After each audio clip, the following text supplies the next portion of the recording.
Welcome everybody to the first lecture of the second year of CHR programming on family, kinship, and household. There is a sign-in sheet that is going around just so we have records of who's here, so if you could just do the needful when it comes around. It's really my pleasure today to welcome Dr. Indrani Chatterjee, Professor of History at the University of Texas in Austin. When we first started planning the CHR series, actually Professor Chatterjee was probably the very first person who came to mind for me, and I'm so thrilled that she was able to come and join our series. She's the preeminent historian of South Asian households and political economy, and her work has been enormously influential to many of us who are interested in families, kinship, household, sexuality, slavery, the list goes on, in pre-colonial and colonial South Asia. Her first book, Gender, Slavery, and Law in Colonial India, was published in 1999 and examined the status of slaves in ruling households and considered sort of the complex networks of kinship, marriage, and political power that they negotiated. Professor Chatterjee developed many of these themes further in a 2004 edited volume, Unfamiliar Relations, Family and History in South Asia, a book which lives on my bookshelf, has lived on my bookshelf for many years, that I still consult regularly. That was a book that really expanded historical scholarship about families in South Asia well beyond sort of existing and somewhat tired notions about just simply public-private or political-domestic, but actually raised a lot of new questions about how we might recenter families and households in understanding the sort of political spaces in the subcontinent. More recently, her 2013 monograph, Forgotten Friends, Monks, Marriages, and Memories of Northeast India, considers political economy in relation to a range of households, examining questions of women's labor, wealth generation, property transfer, and something she calls monastic governmentality that I'm hoping she might talk about today. And beyond all this, Indrani is the author of numerous articles, and she's also co-edited an important volume on slavery in South Asian history. So please join me in welcoming Professor Indrani Chatterjee, who's speaking today on Impotent, Husbands, Visiting Lovers, or Polyandrous Households.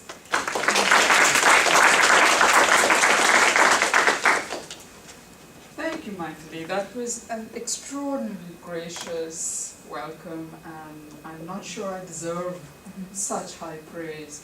But thank you for just inviting me here. I've had a blast. This is my first visit to Columbus, and I'm having such a great time. The rain can just go away. You can't get me down. But really, I cannot thank Brigitte enough. Daniel, thank you.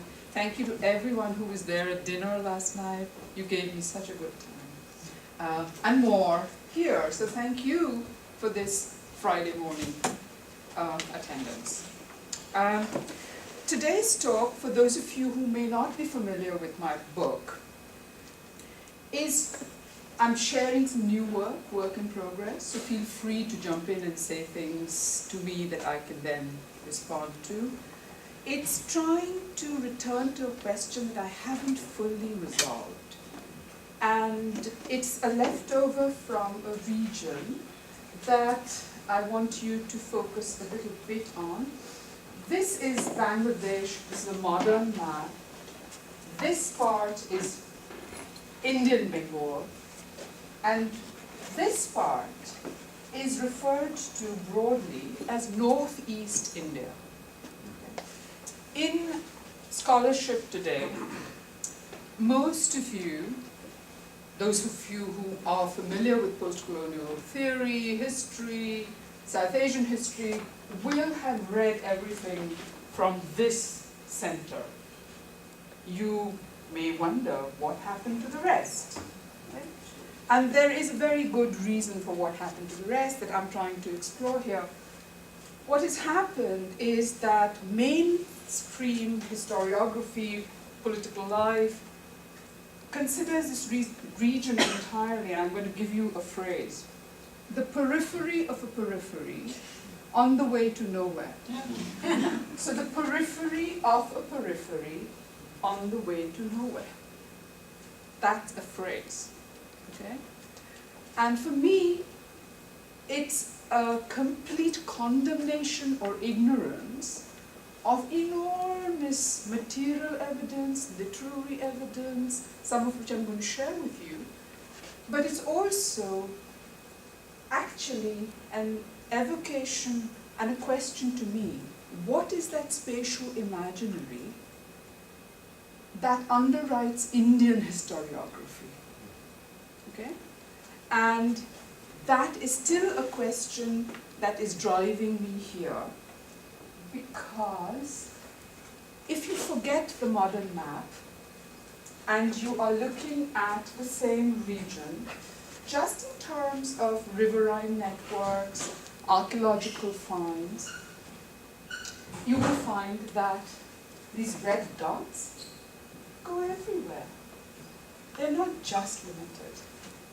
And I've put some of these places, these are in modern Bangladesh, but this is the kind of architectural finds, big buildings. These are actually the leftover parts of the Buddhist stupas, the monasteries, the viharas, the bahalas, all of those that were left behind and are still visible on this. And if you look at parts of that, you will, I don't know how visible it is to you, but you can see what I just showed you as just a building. The terracotta statues still left behind, bricks that are left behind. I want you to remember these images because I'm going to return to them again. And the reason that I want you to remember these images is because there is an entire network of such material traces in the ground. There's a whole network of Buddhist lineages of different schools across the region that I touch on in my book. And the reason that I know this for myself is because I have actually walked this entire terrain. At the time I did it, I was not a US citizen, I had Indian citizenship, so I couldn't walk so easily in the Bangladesh terrain. It's easier to, in fact, cross into Burma, Myanmar, from the Indian side, so which is what I did. I've done all of this. So, I'm going to take you to Pilak in southern Tripura, which is modern India, and I'll show you exactly the same traces. You have seen them in Bangladesh. Bangladesh is supposed to be a majority Muslim country. So, what's going on here? What's the relationship between Buddhism and Islam? And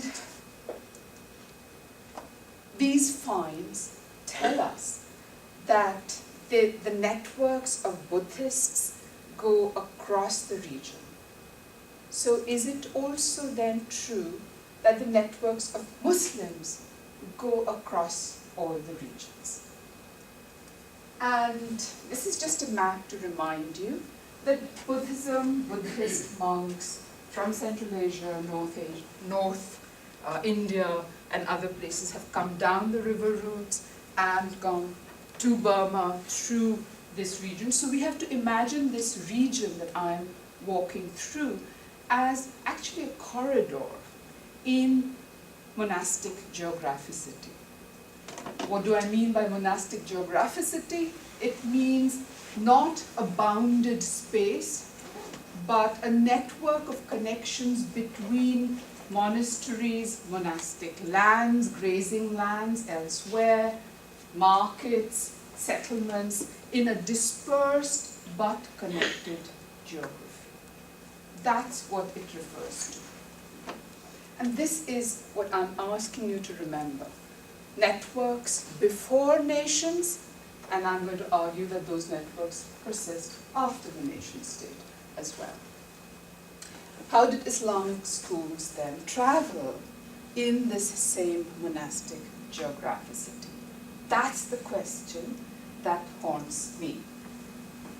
We know that Islamic schools traveled. We know that Muslims were there in the region simply because there is a settlement in what is today northern Bangladesh used to be medieval Gaur, and there you have the old capital of the Lakshman Sena, the last supposedly Hindu ruler, actually who was more than Hindu. He was very, very prolific and was patronizing a lot of different lineages, Shaiva, Vaishnava, Buddhist, etc. And it's in Gaur that we first are told that Bakhtiyar Khalji arrived in this town in 1205. The traces of Gaur, the traces, architectural material traces are there. I'm asking you to follow this principally because the household actually disappears from the story of the making of Islam. And we know these traces exist. They represent the Muslim capital, they represent the Sultanate.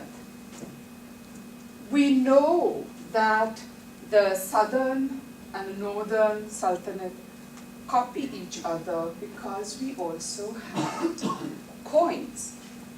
The coins of the Sultanate, look at this figure, yeah, is copied in the coins issued at the same time. You can read the Arabic, you can read the Bangla. Okay? You can read they're actually in conversation, in emulation. Something has actually been going on. It's not the periphery of the periphery on the road to nowhere. Okay? This is what I'm trying to establish here. So why is the household being left out of the story of Sufi-Buddhist interactions? I could come up with 3 immediate prejudices. One, of course, Islam has no history, all of which you know is not true. You have eminent scholars telling you Islam has always had history. 2, patriarchy in South Asia has no history. It's eternal, timeless. Been there from 0 year to now. We don't need to explain it. Right? Which is also not true, the scholarship of Maithili, Nick, or Nick Abbott, who has been speaking to you about this last year. You know that there has been lots of fluid stuff, changes that occurred in the 18th and 19th centuries. So, the third thing that I'm going to speak to you about is that Sanskrit, Arabic, Persian stories are only fiction. We don't need to pay attention, especially because they talk about sexuality and the household. And if you can sideline them, then you don't have to talk about the household in this relationship of Islamization or the relationship between. So I'm provided 5 keys to how to read this fiction. Those of you who are familiar with lit-crit or post-colonial theory, textual analysis may in fact find this too hard. So I'm going to just actually give it to you in these 5 very simple, clear statements, propositions. From the 5th to the 13th century, there's a huge philosophical development of what I'm calling popular materialism. In texts such as by Buddha Kosha and others, you have the development of the doctrine of the Deha.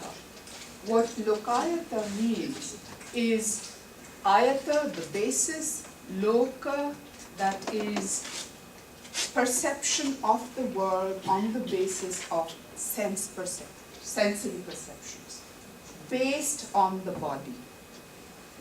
Now, the study of the body then becomes important and is part of a growing materia medica, which is carried in the form of the cult of the book. This cult of the book and the development of medicine come together in the Buddhist and Shakta weaving together of what is called Tantra. There are many texts which presuppose that all wisdom is rooted in the female principles. That's why goddesses are called pragya. They are the source and root of wisdom. Pragya is wisdom, knowledge. And pragya paramita is the goddess.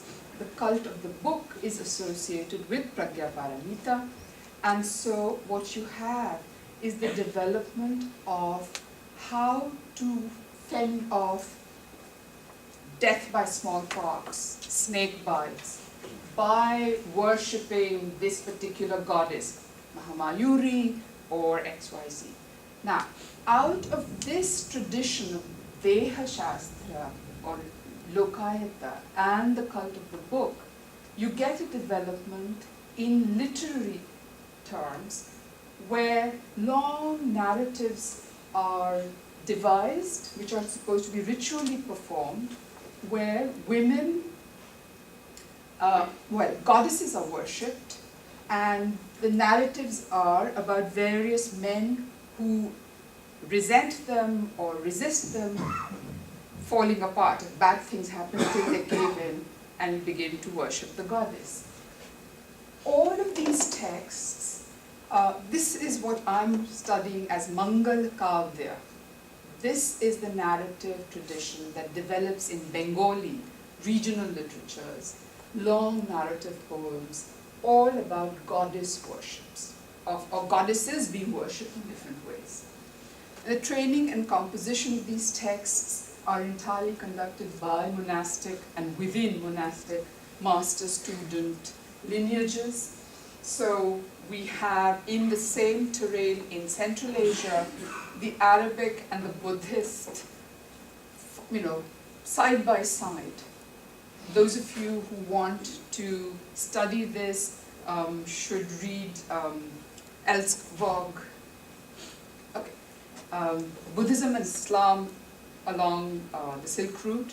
It's a very, very important book in this terrain. It maps exactly what we are looking at here. And out of this set of conversations, we get an intertextual literary forms that inform each other between Buddhist and Islamic themes. But I also want to refer here to Tony Stewart's work, which tells us, especially recent work, that men like Haridas or Harinath Javan, they could be Muslims as well as participate in Vaishnav ritual practice, because pre-colonial religion did not require belief or interiority of belief to be displayed in these texts. What was more important was practice, ritual practice, social being, social practice. And so we can imagine a world where Muslims as poets and scribes could also be reading and responding to texts that are actually material and medical texts, even if they are about Hindu or Buddhist goddesses. I know this is a very difficult concept for many of us to deal with, but that's the place from which we can read these medieval poems and stories.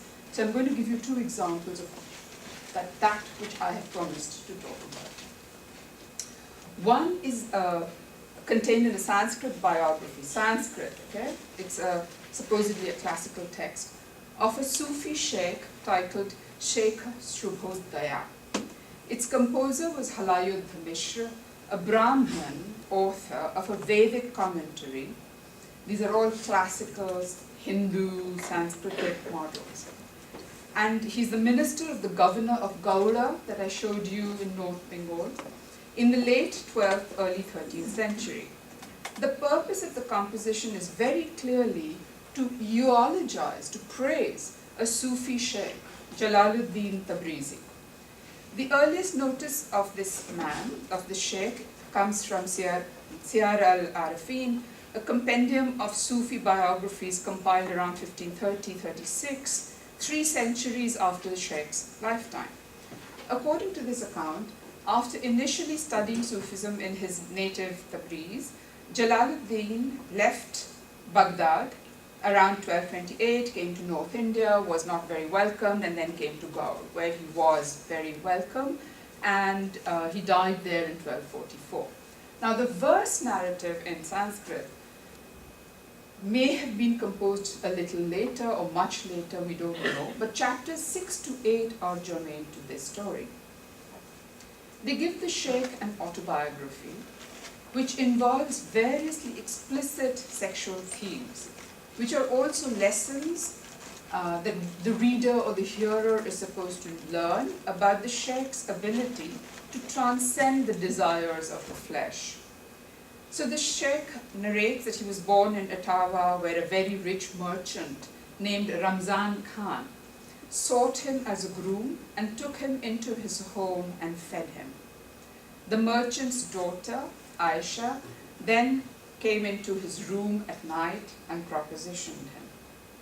He refused on the grounds that all beings born into the worldly life were condemned to suffering and death. You can hear Buddhist doctrine here. Okay.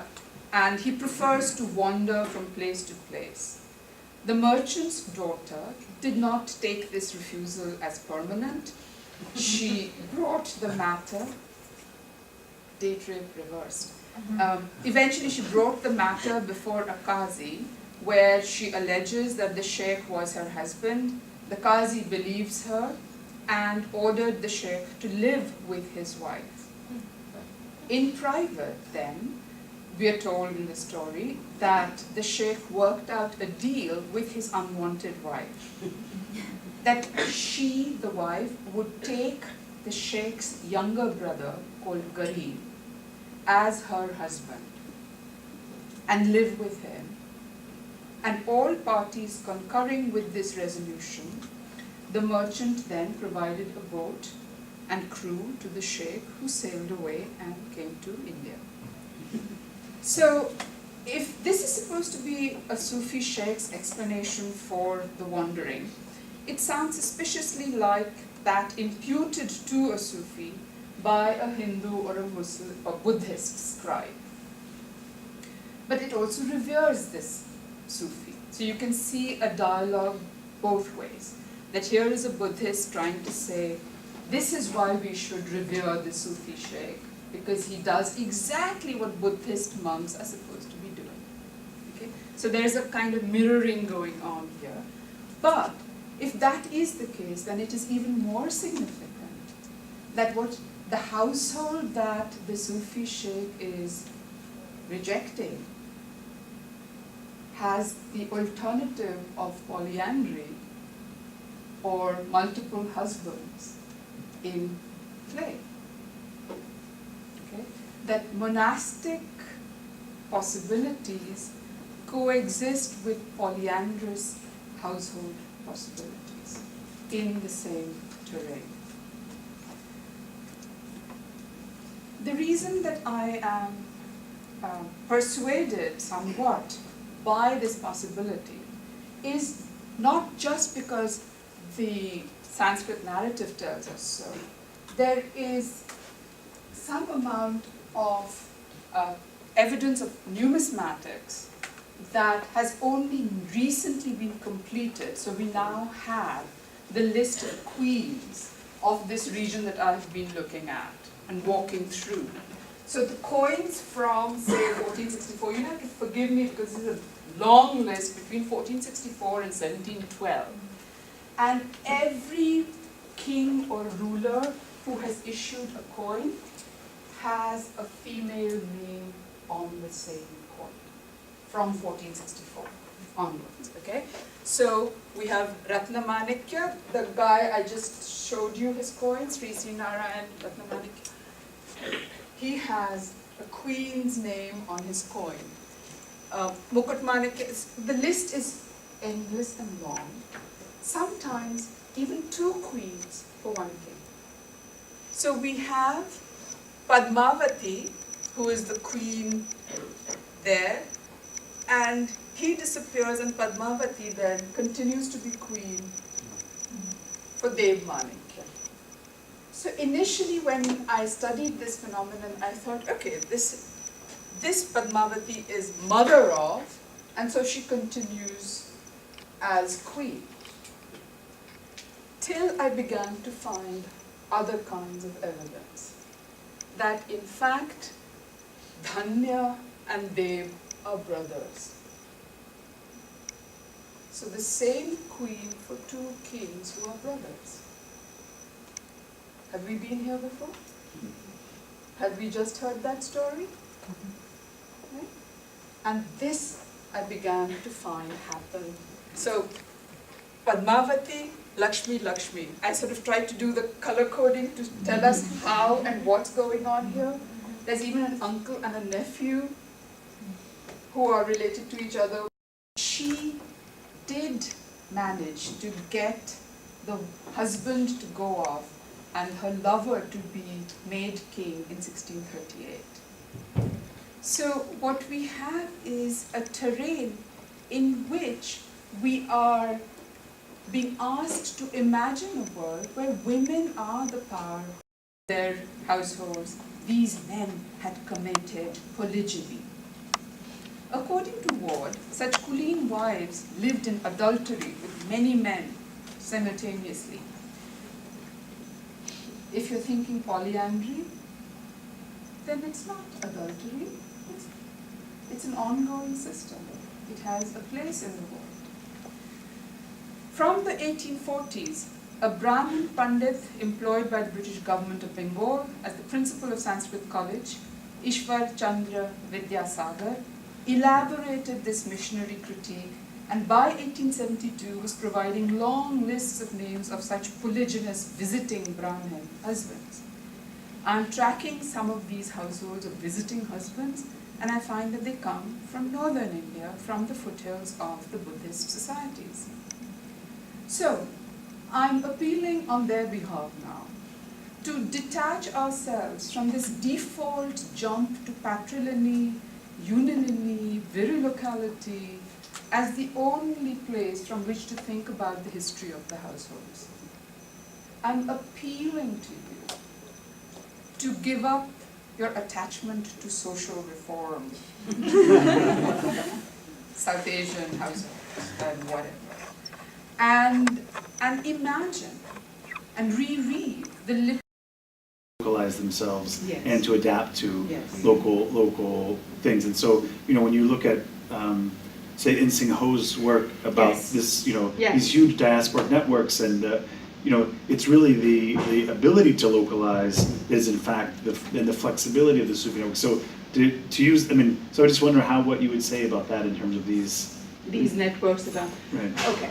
So right now, I would say absolutely that they are flexible is also true of their gender flexibility. I found descriptions of ritual sort of practices that I'm trying to grapple with, where the men shave off their beard, they pluck out their mustaches, and they go into a form of retreat. Now, going into retreat is a very Buddhist thing, an aspect of activity in that terrain.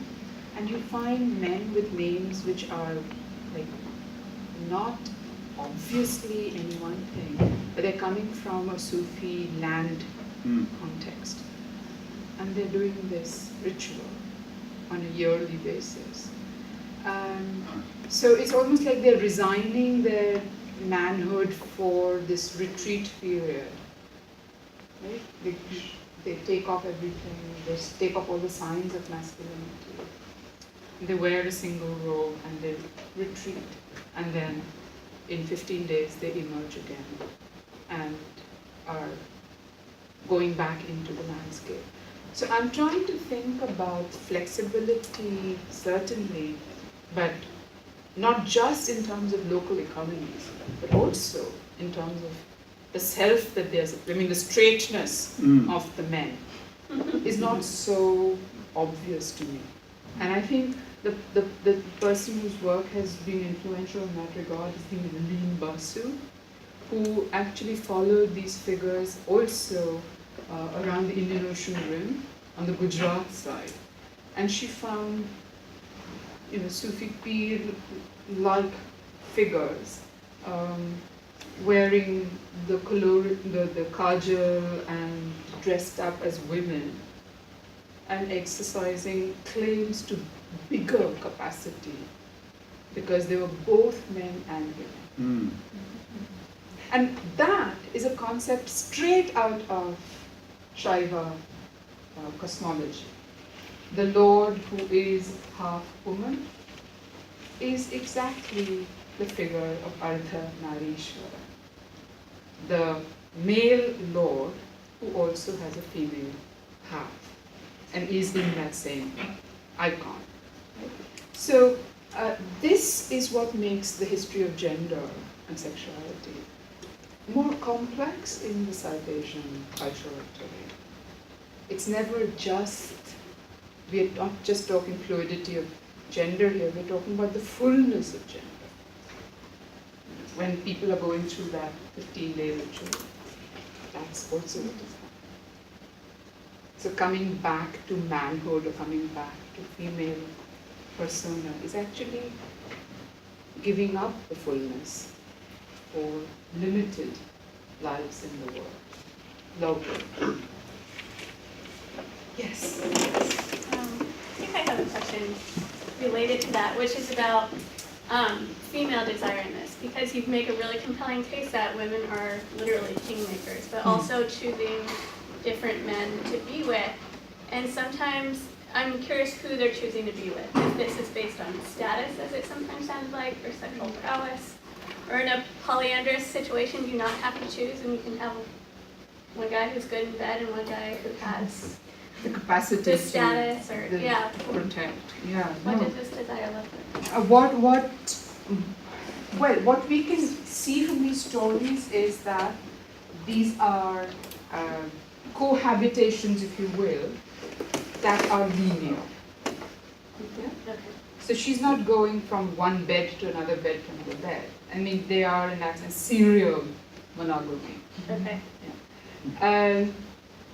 But what determines this choice, at least in the poetic narratives, is being explained to us as entirely her desire to be with this beautiful man, and the emplotting of such union by an elder female.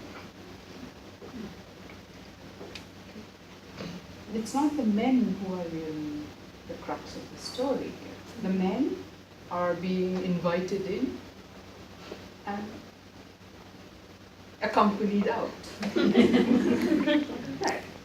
They are beautiful figures, they are princely figures, they are powerful figures. The husbands have been chosen, for instance, this husband who's been chosen in the Daulat story by the father of the princess has been chosen for his skill as a warrior. He is a supreme warrior, but he's a celibate, and perhaps we have the sense and parallels mix finally, he might even be a eunuch. So he is very, very skilled militarily, and he's feared for his military skills, but it's not sexual desire that is fulfilled by such a figure. He remains the husband in the narrative.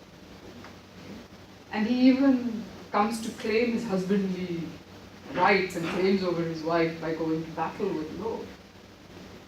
But sexual desire is very legitimate in that story. Can I just ask a follow-up on that?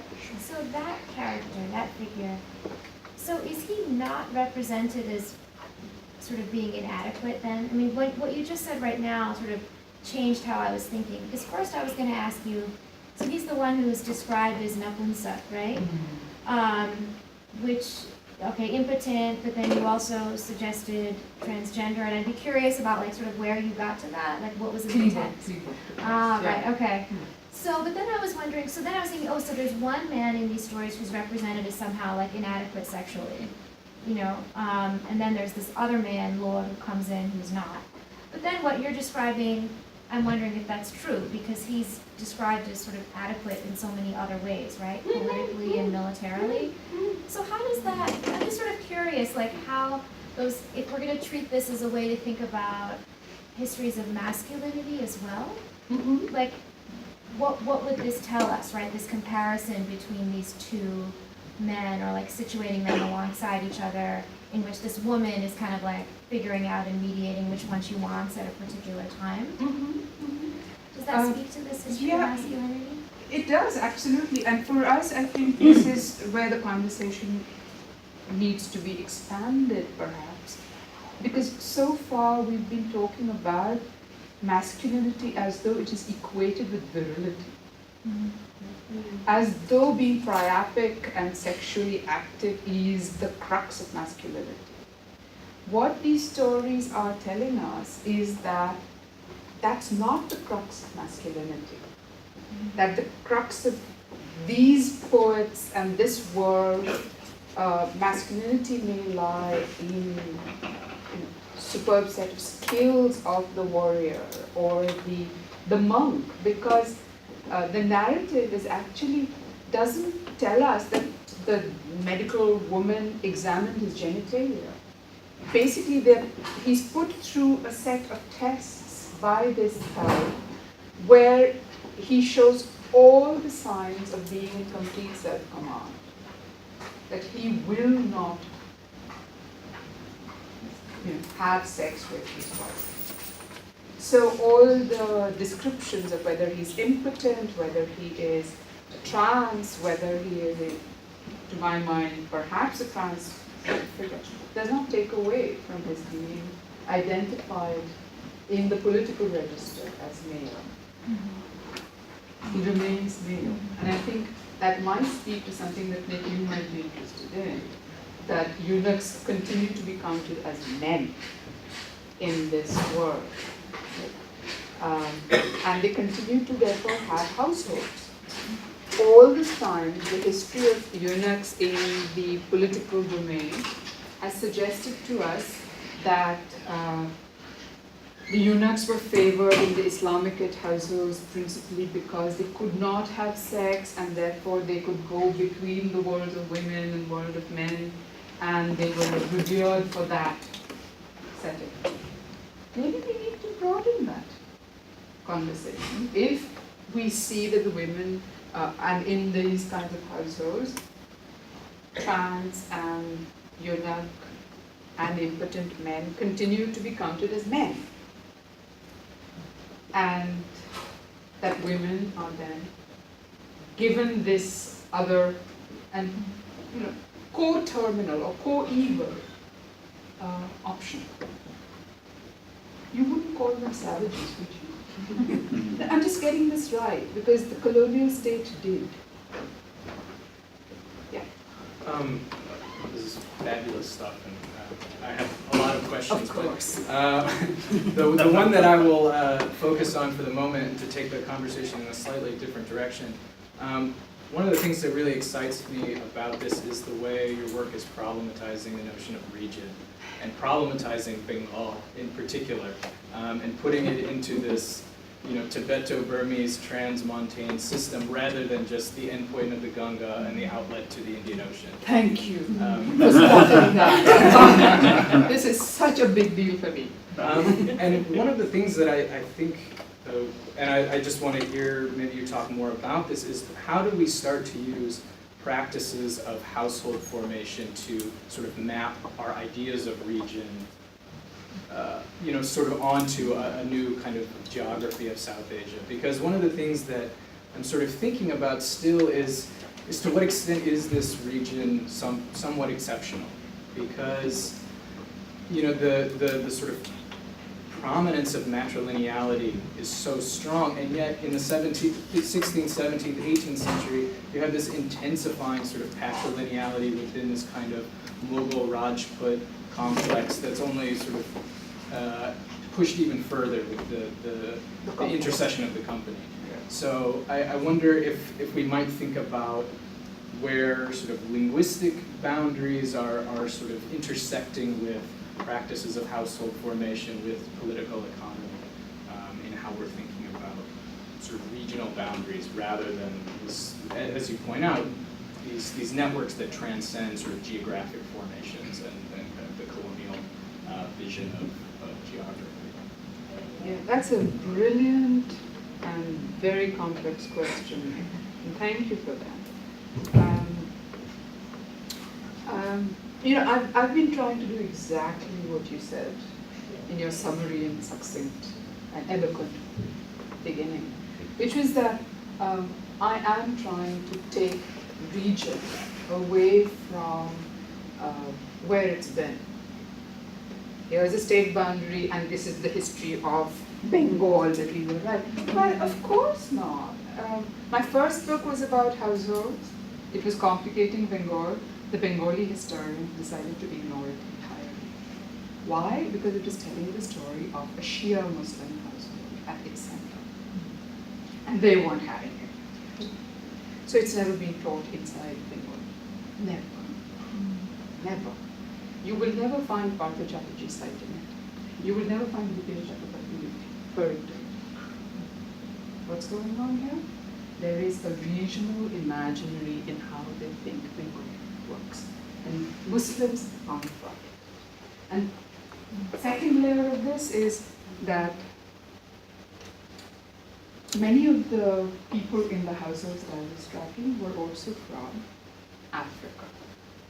They had an African past. In the 14th century, in the 15th century, well, even in the mid-18th century, there were Habshi guards, there were Siddhis in these households, at the center of which were Brahmin landlords, in Nadia, in Rajshahಿ, there were these Habshi men, Imam Baksh, the Habshi, leader of the Habshi troops. Telling their story, or telling a story of the household as though the rest of the world was there and it wasn't just Bengali Hindus, might have gone a good way. But see, this is what is at stake here. That's why when I was invited to give this, be here today, I thought, wow, the household in the middle of history? That's so cool. Because everyone else in this narrative has decided that the state, whatever that is, exists. And the household is private, and of course the state has nothing to do with it, and it's pure space. Partha Chatterjee even had an argument about that in his early book, Fragments. But this is what has to be challenged. And we can only do it from the household by mapping this terrain of relationships. Right? That's what I'm trying. I hope all of you can join me. Yes. I just want to say first, thank you for a really fascinating talk. I knew I would like it, but I really loved it. And Thank you. I've been struck a couple of times by this term regional imaginary. And this past Wednesday night, we had a visitor. I'm a Latin Western medieval historian. And we had a visitor from Wittenberg who was talking about Slavic identity, kinship, and family. And he's dealing, I think it's a really interesting methodological, shared problem, historiographical methodological. And he kept talking about silos of there's Slavic and then there's Europe. And only things that make Slavic territories feel more Western are okay. So it's really been treated as completely other. And what really struck me in terms of the connection between what you've been saying and what Christian Raffensperger was saying, or what he was trying to do, was using kinship to break down those silos, to look horizontally across these regions. And then it becomes impossible, at least in his context, and I think in yours too, to see them as separate entities. And I think we can probably blame Protestant historians from the 19th century also for some of this, if it looks like what we think it should look like, it's European, Yes. and if it's not, it's other. Yes. And so anything that might connect it is imaginary, or it's distasteful to us if they do it differently. So I just wanted to say thank you For making that parallel argument for It's a real- completely different. It's a terrain. completely, but family kinship networks, and he was talking about how they could sort of activate different networks within this kinship web to get their, Yep. to meet their Yep, objectives. And I think absolutely. it's so interesting that this is the Absolutely. solution for. So if I had a drawing board here, I'd draw it like this. So, I mean, it takes genealogical work to do this. Yes, absolutely. You basically have to plot all the family names and who's marrying who We and. did this, yeah. Right, Yeah. and I have done that for the first set of books as well, but I didn't want to do too much of it here because I've already sort of, people space out when I do my list, this and that, and start talking of first names and second names and, like, please, can we just get to the main point? So, I've spent 30 years in the undergraduate classroom. You have to think of it as this main line of, say, marriages going back and forth like this, and then they deliberately chose these sort of outlier marriages, and they deliberately planned on incorporating strangers. Okay? So in our terrain, we are up against, if you believe me, and if and clearly there seems to be a parallel here. If you believe me, we are up against a mentality that wants to keep immigrants out, that has argued for a sort of like meets like and only loves like. This is how PLU is made, people like us. Right? And what you are seeing in practice in that set of historical material is the exact antithesis. You're seeing a sheer mainline sort of man born to a mother in either Awadh or in Bengal, actually paired with or having first access to an Abyssinian girl imported first by his mother, and then in his mother's household, he sets up a relationship with her, and then they have children, and then the move goes further. I know this because I was tracking these relationships, okay? And I landed up in Dhaka, which is today Bangladesh. I was trying to find, I knew in the records I had seen an Abyssinian grandmother in a particular Shia, Murshidabad, Bengali-speaking household. Now these Muslims in Bengal in that 17th, 18th century past were also very unlike the Wahhabi Muslims we are being taught about nowadays. Okay? You have this Murshidabad Shia Nawab, Mir Jafar, who gets up every morning and drinks the water of a goddess shrine, and then bathes in it, and when he dies, he has instructions that I have to be bathed in that goddess shrine water. So you can see this is not the traditional persons we have been taught to think about, right?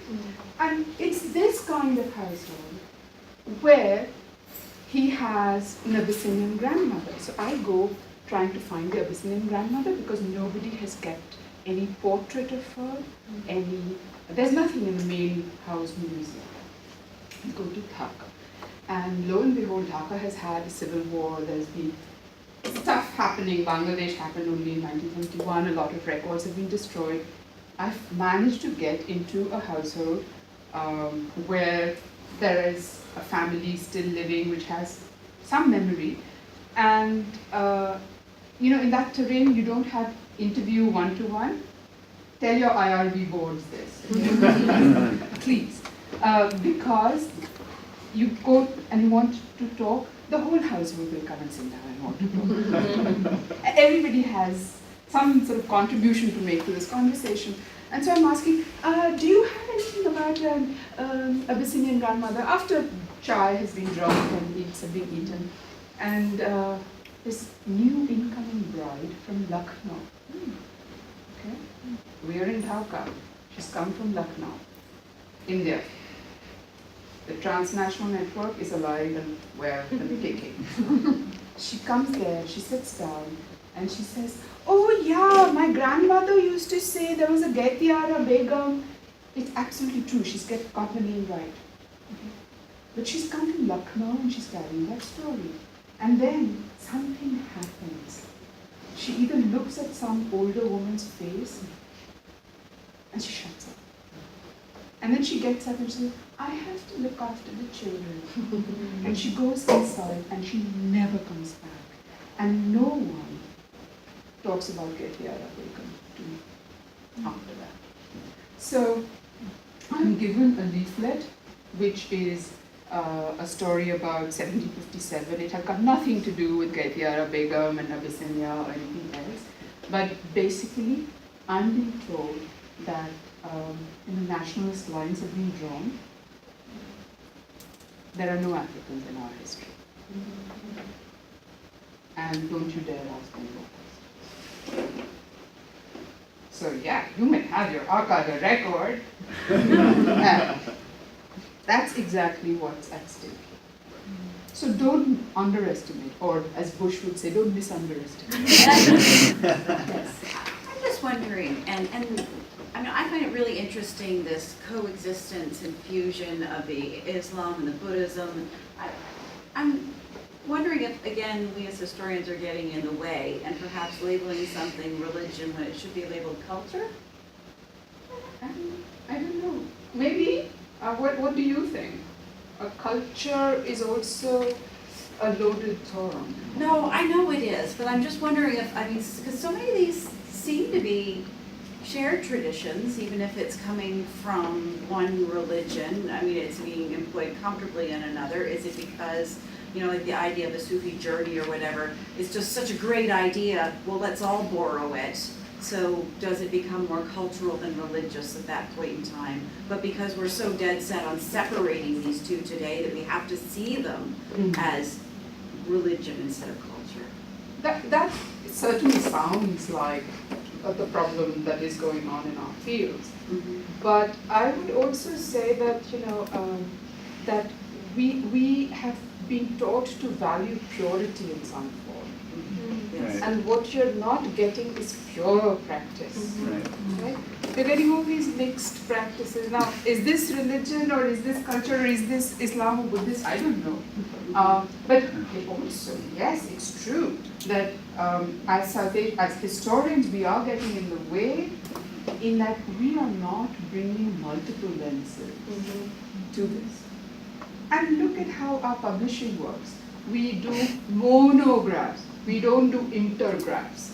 We do mono studies of things, right? So we study Muslims and we study. So we are encouraged to study silos. We are encouraged to study pure spaces and pure practices. And people like me who try to mess it up will definitely get marginalized. There is a price to be paid. Let us not be fudging ourselves on.